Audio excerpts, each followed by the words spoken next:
esse negócio de chamar e depois, né? Então assim, eu digo somos, você diz em maioria. Somos! Maioria! Povo negro! Periferia! Refrão, né?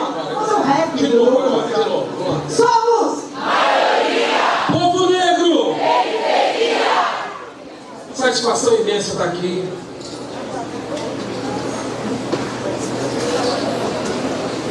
Senhoras e senhores, esta noite é uma daquelas que nós vamos levar para a nossa vida. Eu vou levar para mim. A Juliana falou isso aqui.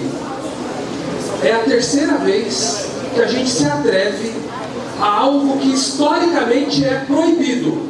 Proibido! Que é o povo negro se organizar politicamente e ter a petulância de querer ocupar lugar de poder. Quando eu olho para a história do Brasil e quando eu tento identificar as experiências de luta do povo brasileiro, quase sempre a gente lembra das experiências da luta dos europeus e seus descendentes organizados aqui. Quase nunca a elaboração sobre a história da resistência popular passa, por exemplo, pelos levantes e pela resistência durante os quase 400 anos de escravidão. De maneira que a gente tem, por exemplo, no Sul, um feriado que remonta à resistência de determinado grupo, não é? E esquece, por exemplo, a luta dos lanceiros negros. Talvez por isso também a gente tenha em São Paulo transformado em heróis um grupo de assassinos chamados bandeirantes, e esquece a resistência indígena, da rebelião indígena, da resistência no litoral, que partia da gente. Talvez por isso a gente esqueça que não teve por um minuto sequer, enquanto aconteceu a escravidão no Brasil, resistência do nosso povo contra aquele tipo de opressão. Quando a gente vai olhar para a história do Brasil e tentar compreender e identificar experiências de luta do povo brasileiro, eu vou lembrar na escola, porque é isso que dizem lá, que os sindicalistas anarcossocialistas se organizaram no início do século XX no Brasil.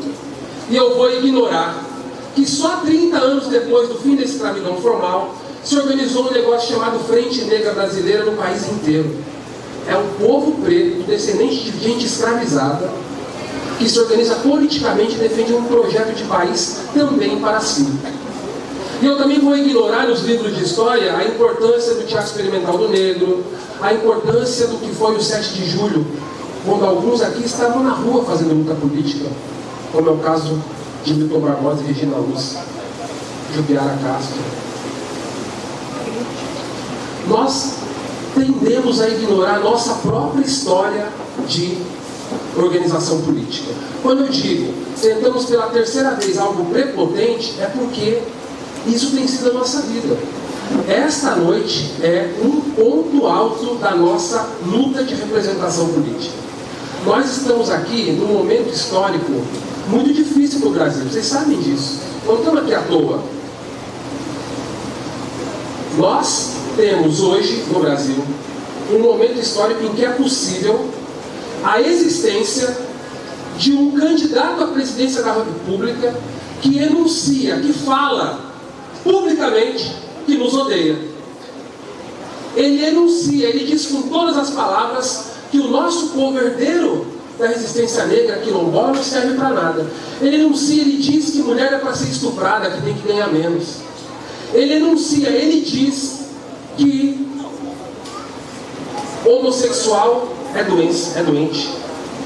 Ele enuncia que é verdade que se o trabalhador quiser continuar tendo emprego, tem que abrir mão de direito de trabalhadores. Esse cara que enuncia esses absurdos encontra na sociedade brasileira o colo de 35% da população.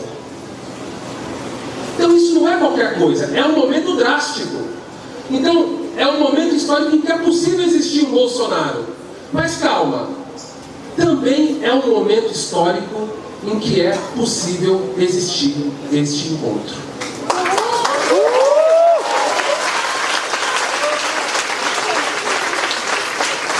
Também é. Está tudo muito ruim. que nós temos um Congresso repleto de canalhas, nós temos as periferias repletas de guerreiras e guerreiros que constroem o que nós estamos vendo aqui hoje. É possível um Bolsonaro, mas também é possível uma Djamila. É possível um Bolsonaro, mas é possível uma Preta Rara. É possível um Bolsonaro, mas é possível a Uniafro Brasil. É possível um Bolsonaro, mas é possível a organização radical, profunda dos mais pobres, dos pretos, das mulheres, das periferias, nos saraus periféricos. Então calma, calma. Nós estamos vivendo um momento difícil, é verdade. Mas olha para nós, cara. Olha a nossa potência, a nossa força, a nossa verdade, a nossa capacidade de organização, o nosso talento, tudo que nós temos que trouxe a gente vivo até aqui. Esta campanha precisa representar essa força. Porque eu tenho certeza, eu pergunto a vocês, essa força poderosa, imensa, histórica, que está no nosso colo, Zumbi dos Palmares, de onde estiver, está olhando para nós aqui. Dandara, de onde estiver, está olhando para nós aqui. Os valentes revoltados estão olhando para nós aqui. Os fundadores da Frente Negra, do Teatro Experimental do Negro, os nossos mais velhos que partiram fazendo luta, onde eles estiverem, eles estão olhando para nós aqui. E qual vai ser a nossa resposta para eles? O que é que nós vamos deixar? Porque eles deixaram pra gente, escrito nos livros de história, que eles lutaram pra caralho, que eles superaram a escravidão, que eles enfrentaram os integralistas, 2 ditaduras. E nós vamos peidar com a porra do Bolsonaro?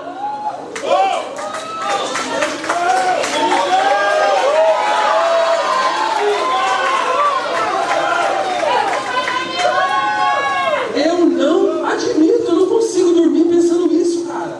Não é possível. Nós somos muito fortes, nós somos muito poderosos, nós mobilizamos multidões, cada um de nós é uma multidão. Agora nós juntos, irmão, é a revolução. É a revolução. Então essa candidatura não tem a ver só com a eleição ou com o dia 7, próximo domingo, mas passa pelo próximo domingo, passa, porque as urnas vão demonstrar o que o nosso pensamento tem de força na sociedade. Nós temos que surpreender a direita fascista, nós temos que surpreender os nazistas, os bolsominions, a direita histórica, mas nós também temos que surpreender dentro de casa. Mas nós também temos que mostrar para a esquerda brasileira que ela precisa respeitar isso aqui, ó.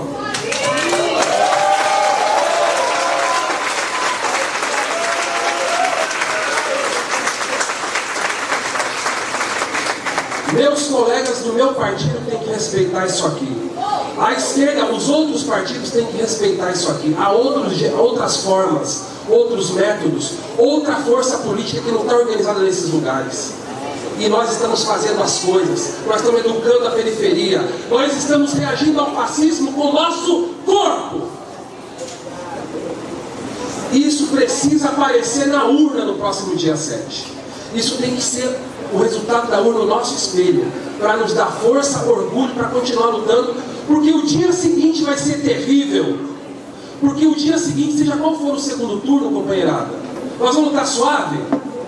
Vai estar tranquilo? Gente, estava conversando com o Djamila ali. Pessoal, nós vamos ficar de toca acreditando que vai dar segundo turno? Está todo mundo acreditando que está tranquilo o segundo turno, que nós vamos disputar com os fascistas só no segundo turno? Está todo mundo confiante nisso? É claro que não. Nós já fomos surpreendidos outras vezes, achando que ia dar e não deu, e perdemos no primeiro turno. Imagina o desastre para o nosso povo, esse canalha ocupar a presidência da República. Isso pode acontecer, há quem diz que é mais difícil no segundo turno, mas isso pode acontecer agora.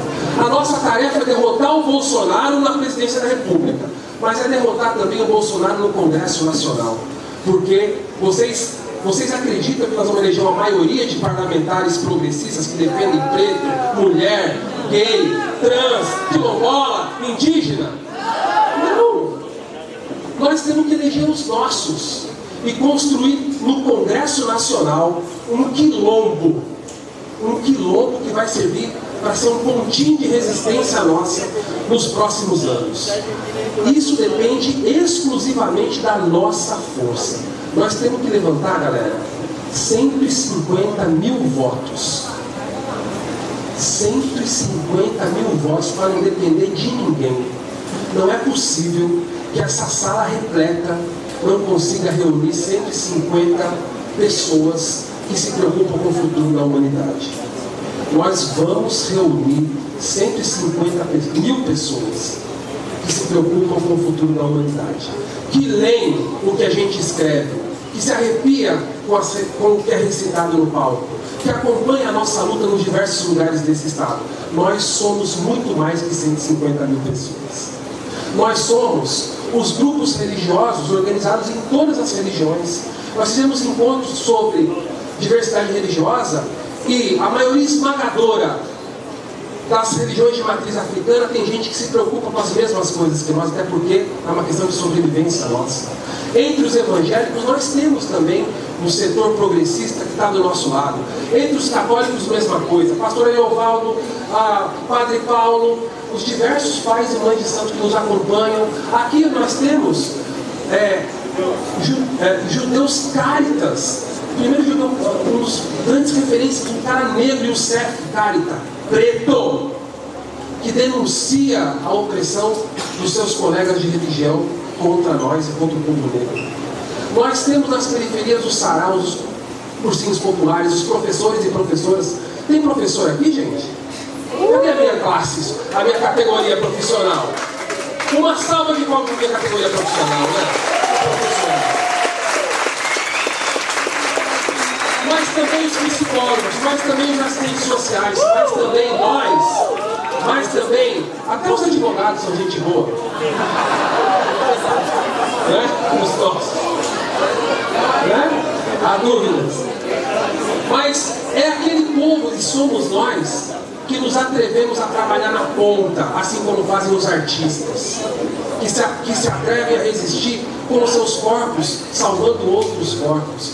A nossa candidatura representa isso tudo. É para aquilo que é mais primário da necessidade da resistência e da sobrevivência. É para apoiar os familiares de pessoas presas injustamente por esse Estado racista e genocida. É para propor leis no Congresso Nacional que vai enfrentar essa política de drogas que só existe para justificar a prisão e a morte de gente preta. É para propor política pública para que filho de gente morta pelo Estado, ou as famílias de pessoas mortas e presas, tenham políticas públicas para atendê-las. Nós acompanhamos famílias que são obrigadas a vender a televisão, o sofá na sala, para pagar advogado, para cuidar de filho que foi preso injustamente pela polícia. Nós acompanhamos, a Railda está aqui, da Amparar, temos o apoio das mães de Maio, das mães da Leste, das mães de pessoas presas e mortas pela polícia, que só quem acompanha sabe o sofrimento dessas pessoas. Puxa, será que isso não merece um mandato no Congresso Nacional? E não só a resistência em meio à desgraça, mas a resistência no sentido de propor o novo, propor aquilo que é a cura para os problemas. Por que a gente não pode também formular, Mariana? Estou mandando parar de falar, vou parar. Candidato é uma merda. Uau! Eu vou parar de falar agora aqui nessa informação. Por que a gente não pode propor no Congresso Nacional o que a galera fez aqui em São Paulo? A lei de fomento às periferias, a cultura das periferias. Por que a gente não pode? Por que a gente não pode propor que exista, e eu fui salvo do crime organizado ou da morte da polícia pelo futebol? Por que a gente não pode ter no Congresso Nacional leis de fomento aos esportes das periferias, assim como a gente tem nas artes? Por que a gente não pode propor uma nova lógica de segurança pública que inclua o que é feito na comunidade? Nós temos muita formulação nossa que os nossos próprios partidos ignoram, não aproveitam. Nós aqui somos a maioria E nesta noite tem aquilo que representa isso na sua maior radicalidade. E elas vão continuar falando aqui. Antes disso, e para eu parar de falar para vocês, é fazer o pedido. Se você pegar a sua lista telefônica no seu celular agora e ligar para 5 pessoas da sua lista, 4 delas não sabem o que vão fazer no domingo. Não sabem quem vão votar. Eu não sei em relação às outras listas, mas nós temos vários candidatos a deputado estadual que estão aqui e tem material deles ali, que a gente pode levar para casa. E a gente pode dizer para esse amigo que não sabe que nós temos uma candidatura. A nossa tarefa ao fim desse sarau, eu posso chamar o próximo, não posso? Ele já está aí, né? Preparado. Porque, como eu não sou bom de discurso, eu não quero terminar para baixo, então eu vou chamar ele, tá? Nós temos uma tarefa em 4 dias. É como transformar esse sentimento de necessidade de mudança, de vida, de sobrevivência, de tudo aquilo que a gente faz no cotidiano da nossa vida, numa salinha no Congresso Nacional. Isso significa falar com todo mundo que passa pela nossa frente, falar com a nossa lista telefônica, enunciar isso no Facebook, no Instagram, fazer campanha. Porque nós somos maioria, povo negro, periferia, daquilo que tem de mais bonito e radical acontecendo. E nós, eu sou de uma cidade chamada Poá. Poá é uma cidadezinha. Poá, eles nos acham pequenos, nós não somos. Vamos enganá-los com um sorriso na boca e uma pedra na mão, como diz um poeta que eu conheço.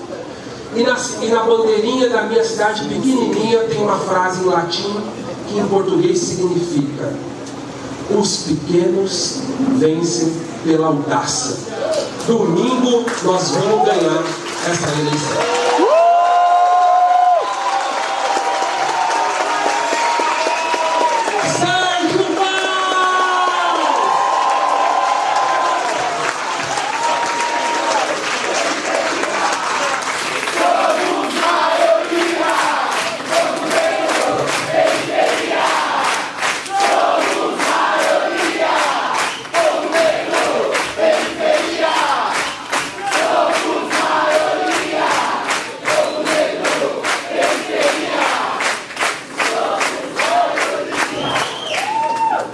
Boa noite a todos.